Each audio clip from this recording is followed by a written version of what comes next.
Hello, teleSUR English presents a new episode of China Now, a Wave Media's production that showcases the culture, technology and politics of the Asian giant. In this first segment, China Currents dives into this week's viral stories, including China-US drug control cooperation and the surprising story of giant panda He, among other topics. Let's see. China Currents is a weekly news talk show from China to the world. We cover viral news about China every week and also give you the newest updates on China's cutting-edge technologies. Let's get started.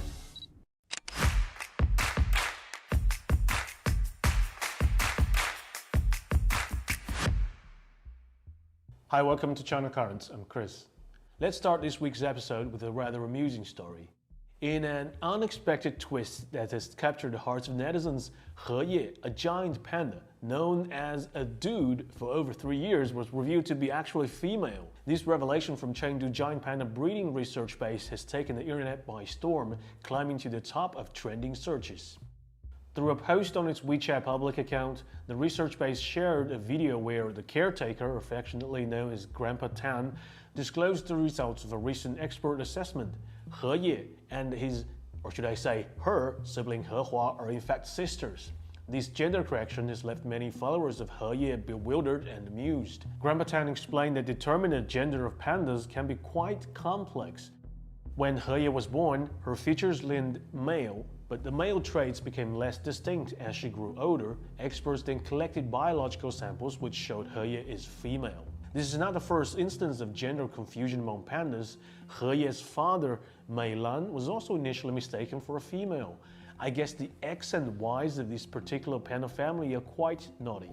Experts say giant pandas are among the hardest mammals to identify gender when young, and traditional methods like observing the physical reproductive organ differences often don't work well for panda cubs until they are 3 to 4 years old, and more reliable methods involving blood tests and other biological analysis, which are now routinely done to conclusively determine gender.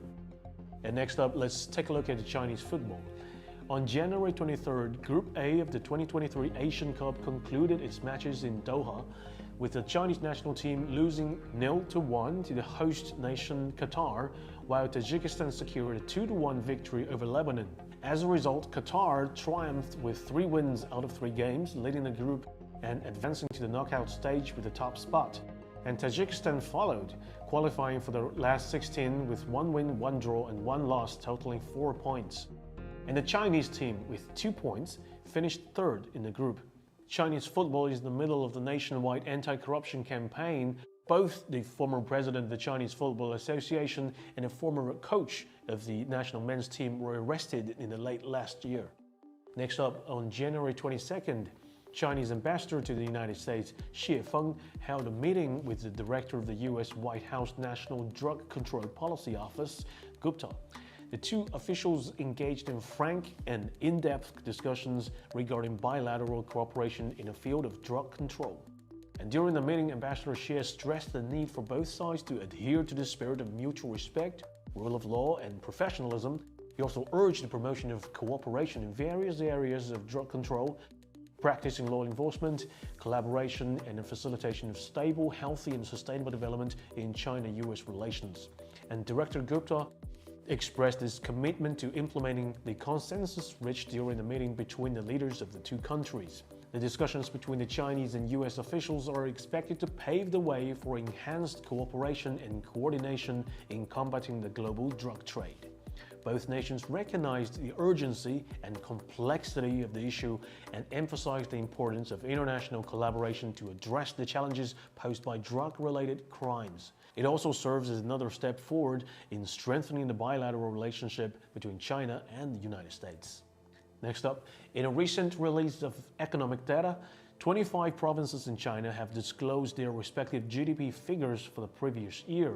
Among them, Guangdong province has emerged as a front-runner, surpassing the milestone of 13 trillion yuan, solidifying its position as the powerhouse in the nation's economy. Additionally, Shandong, Jiangsu, and Zhejiang provinces have also performed exceptionally well, exceeding growth expectations. Jiangsu is approaching the same milestone with a growth rate of 5.8%, And similarly, Shandong and Zhejiang have achieved impressive growth rates of 6%, reaching the 9 trillion yuan and 8 trillion yuan thresholds respectively. Among the 25 provinces, 15 provinces outperformed the national average growth rate of 5.2%. With the convening of local two sessions in 2024, various provinces have started unveiling their major economic data for 2023, along with their economic development targets for the year ahead. As of now, 25 provinces have published specific GDP figures for 2023, with 20 of them setting growth targets for 2024 in their government work reports. As China moves forward, these provinces will undoubtedly play crucial roles in driving economic progress and fostering innovation. The government's focus on promoting high-quality development and nurturing emerging industries will further bolster their economic performances and contribute to the overall prosperity of the country.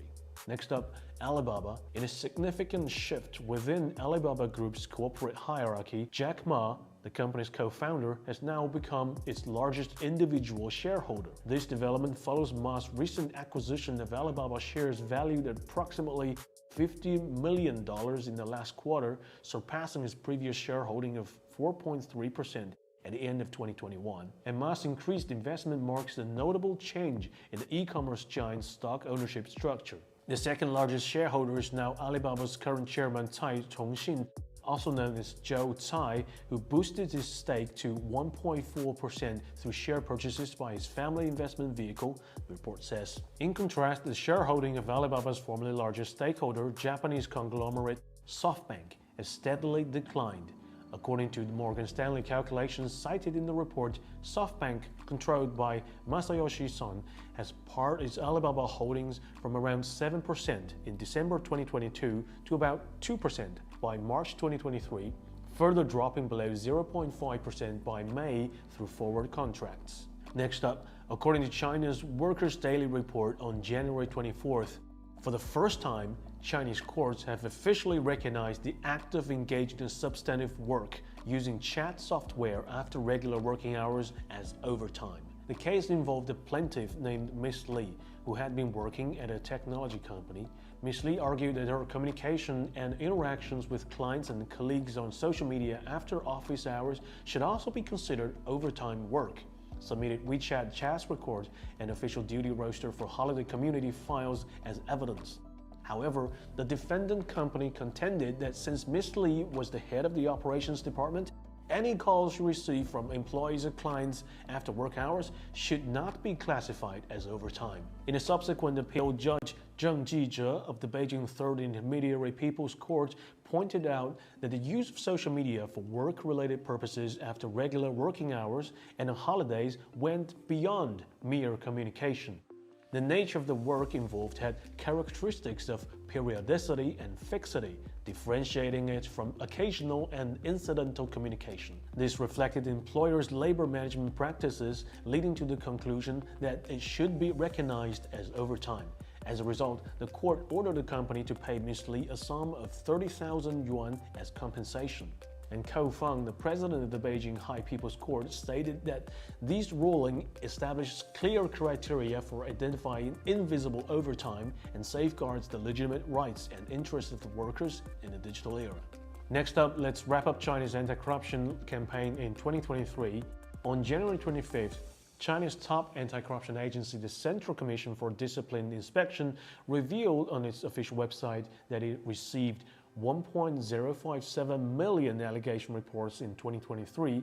Out of this, 626,000 cases were filed, resulting in disciplinary measures against 610,000 individuals.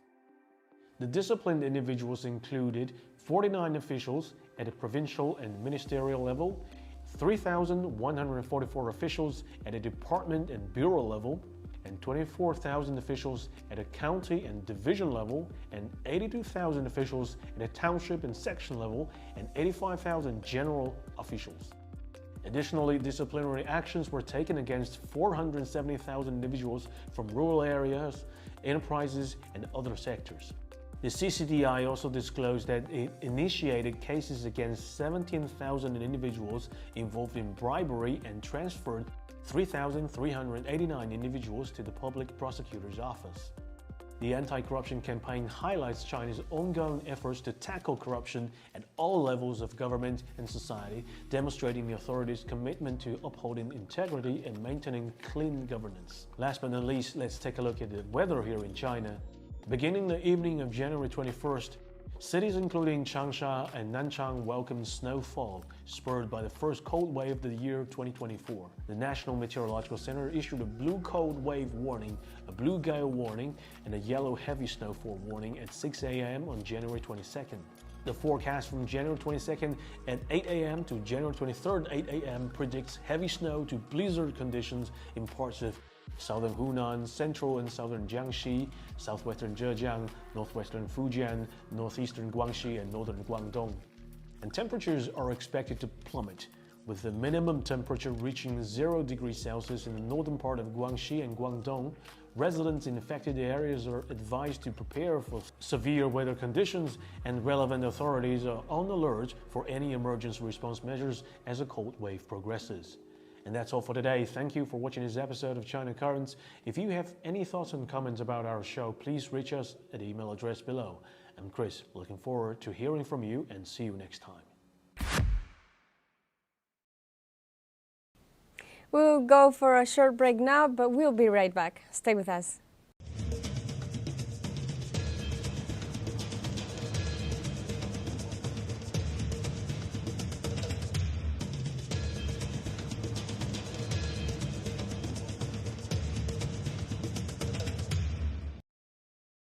Welcome back to China Now.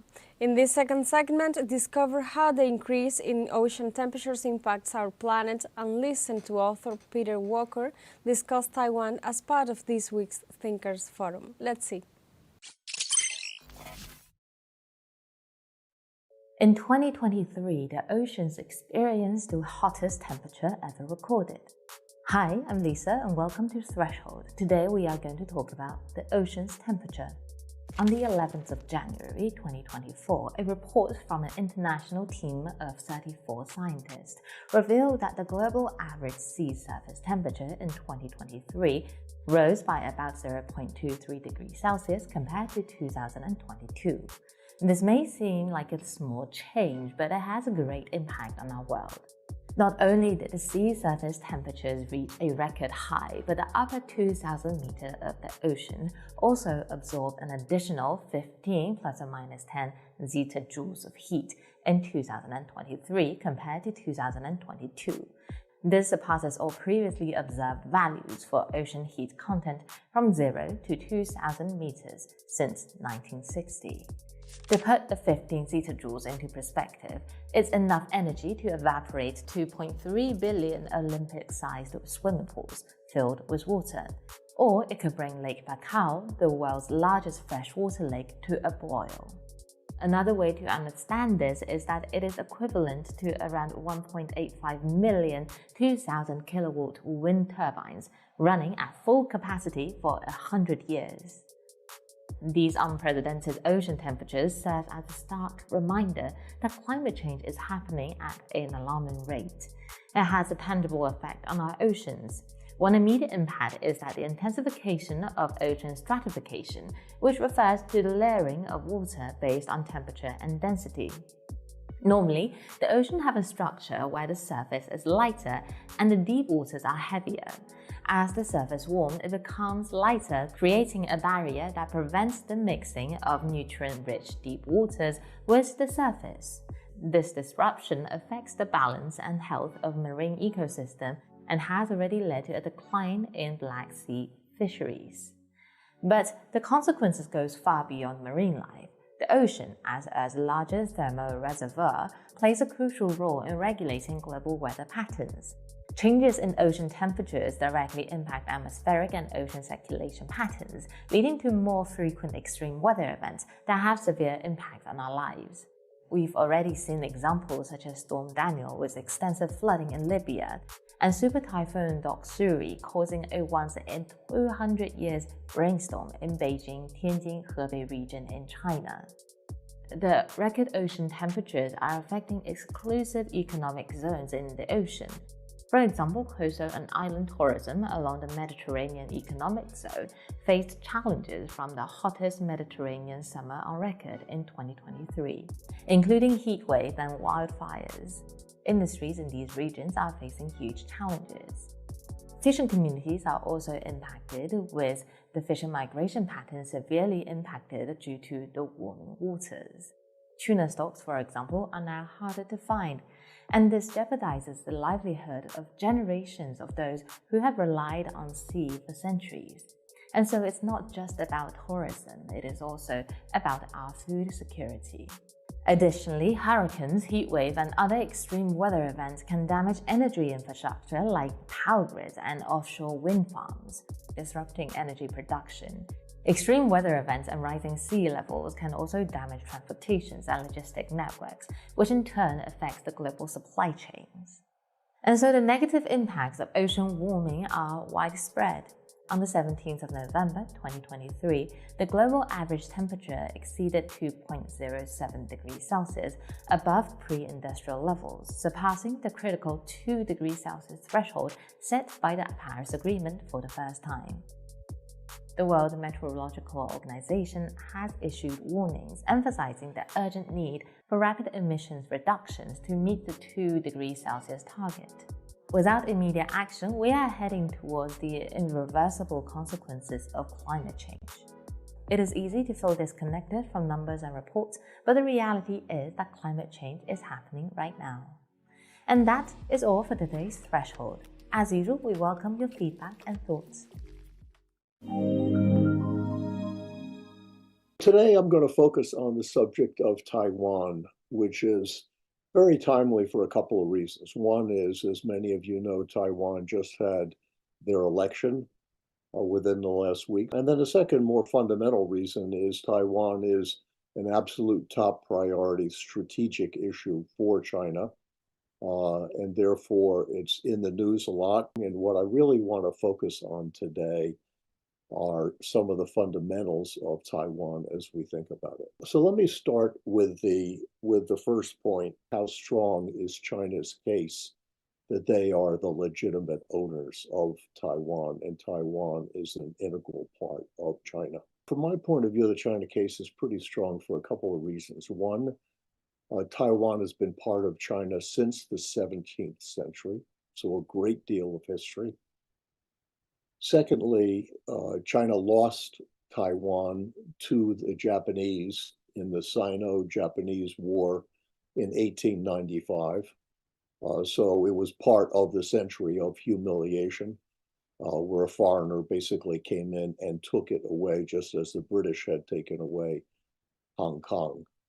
The third thing is that if you look at the Civil War, the US wound up backing the nationalist Chinese, who lost, obviously, and the nationalist Chinese basically retreated to Taiwan and took it over and governed it for a number of years. And then finally, and this is really the major point, is that after the Nixon-Kissinger visit to China and the warming up of relations between the US and China, you had formal relations established between the US and China in 1979, and that included a one China policy that basically recognized that there was one China, it was mainland China, and Taiwan essentially is part of China. Now, since that declaration, which has been bought into by virtually almost all the countries around the world, when you go back over history, and when you think about the fact that Taiwan is made up of Han Chinese and Confucian values are as strong in Taiwan as they are in China, and then you add to it the formal recognition of the US and then most of the rest of the major countries that China is the official leader of Taiwan, and that has real influence on how the rest of the world reacts to whatever happens between the US and China on the issue of Taiwan. Let's look at the next issue. What are the cultural considerations that the West really pays very little attention to? that actually have a significant influence on how China winds up treating Taiwan. It's easy to just think about Taiwan as a landmass with a border that's 100 miles away from the China coast. But what that misses is the fact that China is a civilization state. And by civilization state, what I mean is that it's a single nationality or ethnic group, which are the Han, which account for 92%, which is very different from almost any other major country. Certainly, the US has been for many years a melting pot. And that's one of the reasons we have so much division in the US today, is there are very different groups with very different interests.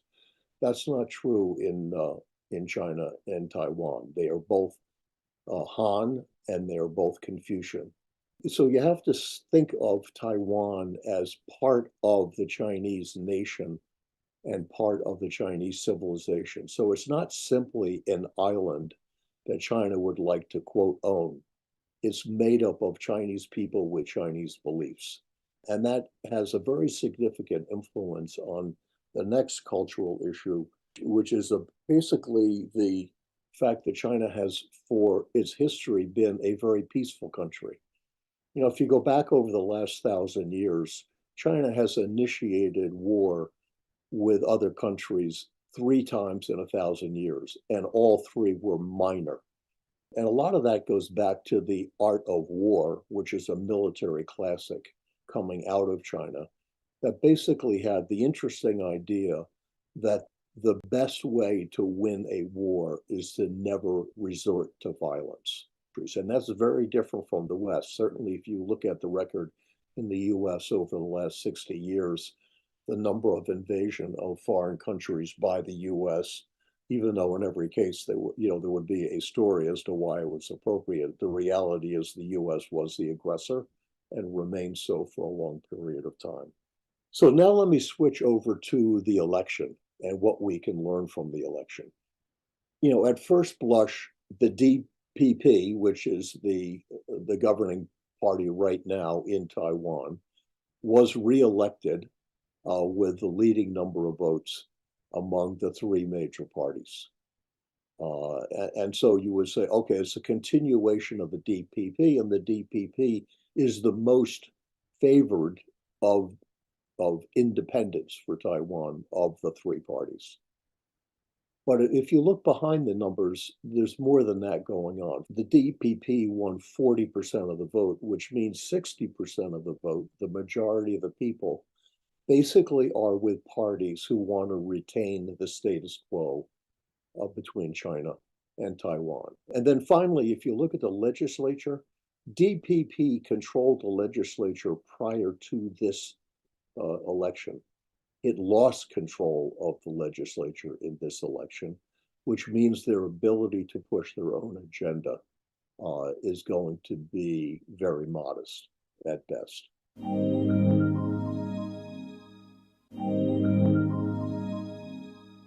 The European crisis, which is getting worse and worse since 2015, deeper and deeper, the shift to the right, to fascism, to racism, to xenophobia, the subjugation to Washington and NATO and the United States of the whole of Europe. This is one story. These are not separate stories, one story. The decline, permanent decline of Europe, and it's drifting in a reactionary, misanthropic direction.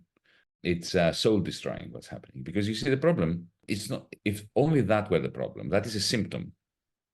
What happens is we have 2 kinds of authoritarianism, 2 kinds of malignancies, if you want. We have the authoritarianism of the so-called liberal establishment in Brussels, in Paris, in Germany. They're extremely authoritarian. When I was the finance minister of Greece, I saw them in action. They talk about democracy, but they hate democracy.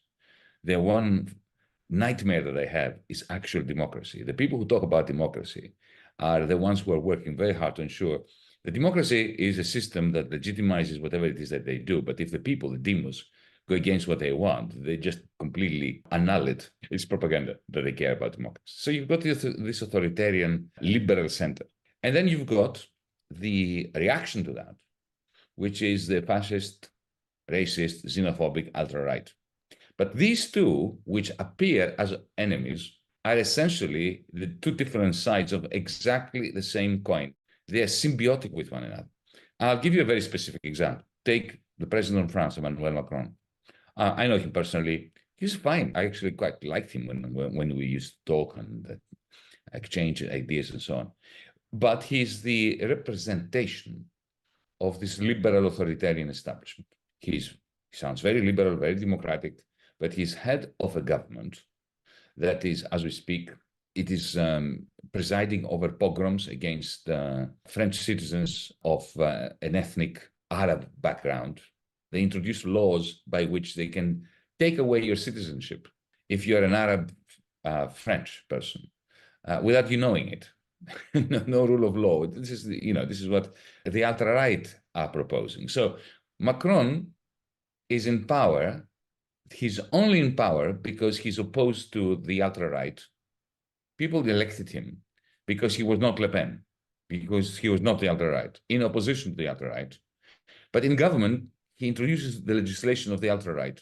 And he needs the alt-right to be against him so that he remains in government, to do what the alt-right wants. It's a great paradox. At the same time, the alt-right needs Macron. Le Pen should thank Macron every day, because the reason why she's doing well in the polls is because of her opposition with Macron. So this opposition is a fake opposition. I'm not saying it's a conspiracy. I'm sure they don't like each other, but that's not the point. They need each other. They may hate each other, but they need each other, because Le Pen would not be Le Pen without Macron. Macron would not be Macron without Le Pen. Why are the Europeans xenophobic all of a sudden? It's not that they suddenly decided that they're against the Arabs, the Chinese, the Muslims, and so on. No, it's because Europe is failing economically. Middle-class families are finding it very hard to make ends meet. They cannot see a future for their children, which is as good as the past that they had. So they're getting angry. And when the people get angry, it's really very easy for racists, xenophobes, to rise to the polls. All you have to do is get up and say it's the foreigners' fault, the Jews, the Muslims, the Chinese. That's the easiest way of gaining support at a time when the majority, are suffering, are struggling, when you have recession. So yes, it's been very hard, because you see, it's like you are between a rock and a hard place. The rock of the liberal establishment and the hard place of the neo-fascist xenophobes. And because they are supposedly fighting with one another, if you're trying to be in between and to be neither with one nor the other, you get squashed. And we've been squashed. There's no doubt about that. The question of racism, I mean, in my country, in 2015, when I was in government, we didn't have any racism. People were coming, refugees were coming on our shores. Throughout the summer of 2015, we had more than 1 million people that arrived on our shore. 1 million, it's a small country. This is not China, right? We are 10 million souls. 1 million arrive in a country of 10 million. That is a lot. It's a lot. And people rushed to the coast, to the beach, to the coastline to assist, to help the refugees. Okay, now 8 years later, we're building walls, and it's pushing back the boats at sea, killing them. There's just not even criminal negligence, there is criminal intent. 6 months ago, there was a boat laden with 700 people, of whom 300 were children. And the Greek Coast Guard tried to tow them away from Greek waters in the middle of the sea. The vessel capsized, they all drowned, all 600 out of the 700, including 300 children. So we committed that crime against humanity. And people don't care. Why? Because after all those years, they've lost hope, caught up between these two authoritarians. There's no doubt that we had corruption in Greece. We still do. We always did. And we continue to have corruption in Greece. But the bankruptcy of Greece has nothing to do with corruption. Let me give you an example. We have a neighboring country just above us, north of Greece, called Bulgaria. Bulgaria and Greece are quite similar in the sense that we are semi-corrupt, low productivity, low investment, amongst the poorer countries in Europe. Nobody talks about the bankruptcy of Bulgaria because Bulgaria didn't go bankrupt. Why didn't they go bankrupt? Not because they were less corrupt, not because they did things better. No, the reason is the euro. We were in the euro and Bulgaria was not in the euro. In brief, when we had our own currency, The weakness of the Greek economy meant that every month the Greek currency was going down. It was devaluing because we had a deficit, we had a current account deficit, a trade deficit, and therefore, like in every country, if you've got a chronic deficit, except for the United States of America, because the United States of America is a separate case, it's a different beast altogether. But for every other country in the world, when you have a constant trade deficit, your currency goes down.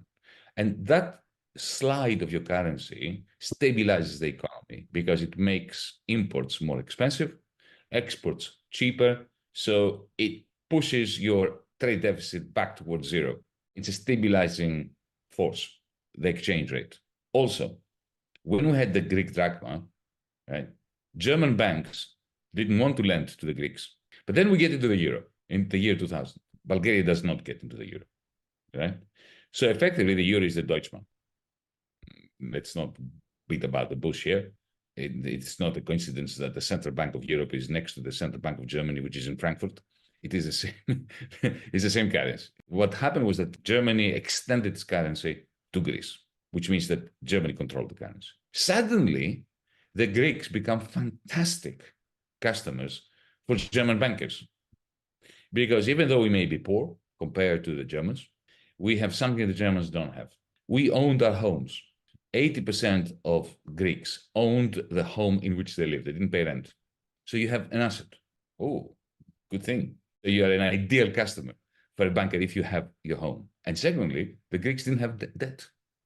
Families in Greece in the year 2000 didn't have debt. There were no credit. People didn't have credit cards. They didn't have mortgages. They had low incomes, but they owned their home and they didn't have debt. Therefore, they were the German bankers' best possible customer. That's what a banker wants, a customer with collateral and no debt and an income.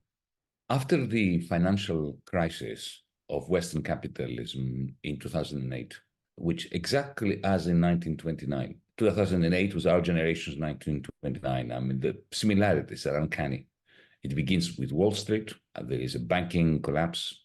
That banking collapse rolls over to Europe, to Britain, the city of London, to Frankfurt, the banks there, the banks in Paris. And very soon after that, you have a recession. You have the weakest links of the chain, countries that are weakest and more prone to deficits and debts collapse, like Greece, Ireland, Portugal, then Italy, Spain. There is a domino effect.